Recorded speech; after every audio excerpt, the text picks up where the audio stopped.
Bonjour et merci de nous rejoindre.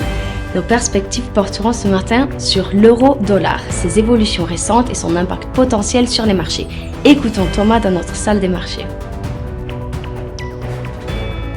La paire euro-dollar a connu un certain mouvement à la baisse, chutant de 0,4% au cours des 2 dernières séances. Le stochastique RSI s'installe dans la zone de survente. La paire dollar-yen a effectué une correction mineure, gagnant 0,1% lors de la dernière séance. Le stochastique donne un signal positif. Le Bitcoin a gagné un impressionnant 17,8% dans les dernières séances. L'ICC s'installe dans la zone de surachat. Le prix de l'or a enregistré des gains consécutifs au cours des dernières séances, en hausse de 0,1% au cours de l'ultime séance. Le stochastique donne un signal négatif. Merci Thomas pour vos analyses. Passons maintenant aux informations. Les actions américaines ont augmenté après que Washington a déclaré qu'il était sur le point de finaliser certaines parties d'un pacte commercial avec Pékin et qu'Intel a affiché de solides bénéfices.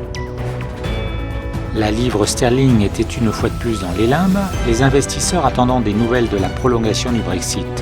La période préférée semble être de 3 mois. Le billet vert connaît de légers gains car les opérateurs de marché se préparent à la baisse des taux d'intérêt de la Fed mercredi. Merci Thomas. Tout de suite, les événements économiques majeurs d'aujourd'hui.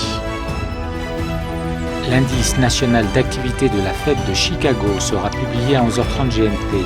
La masse monétaire M3 de la zone euro à 8h GMT.